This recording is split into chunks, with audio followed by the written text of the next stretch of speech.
মুঠোফোনের মূল্য গ্রাহকের ক্রয় ক্ষমতার মধ্যে রাখতে আমদানি শুল্ক কমানো হয়েছে। ফোন আমদানিতে আমদানি শুল্ক 25% থেকে কমিয়ে 10% করা হয়েছে। 13 জানুয়ারি এ সংক্রান্ত প্রজ্ঞাপন জারি করেছে জাতীয় রাজস্ব বোর্ড এনবিআর। এতে মুঠোফোন আমদানিতে প্রযোজ্য বিদ্যমান আমদানি শুল্ক 60% কমানো হয়েছে। আমদানি শুল্ক কমানোর ফলে মুঠোফোন সংযোজনকারী দেশীয় প্রতিষ্ঠান যাতে বিরূপ প্রতিযোগিতার মুখে না পড়ে সেজন্য তাদের আমদানি করা উপকরণেও কর কমানো হয়েছে।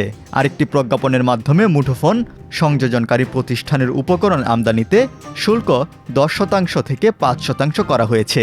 এর ফলে মুঠোফোন সংযোজনকারী প্রতিষ্ঠানের উপকরণ আমদানিতে প্রযোজ্য বিদ্যমান আমদানি শুল্ক 50% কমানো হলো। এনবিআরের হিসাব অনুসারে 30,000 টাকার অধিক মূল্যের আমদানি হওয়া প্রতিটি পূর্ণাঙ্গ মুঠোফোনের দাম আনুমানিক 5,500 টাকা কমবে, আর 30,000 টাকার অধিক মূল্যের দেশে সংযোজিত প্রতিটি মুঠোফোনের দাম আনুমানিক 1,500 টাকা কমবে। জাতীয় রাজস্ব বোর্ডের পাঠানো সংবাদ বিজ্ঞপ্তিতে বলা হয়, মুঠোফোন সংযোজন শিল্পের উপকরণ আমদানিতে উল্লেখযোগ্য পরিমাণ শুল্ক হ্রাসের ফলে সব ধরনের মুঠোফোনের মূল্য গ্রাহকের ক্রয় ক্ষমতার মধ্যে থাকবে। দেশের নাগরিকদের পক্ষে ডিজিটাল সেবা গ্রহণ সহজ হবে।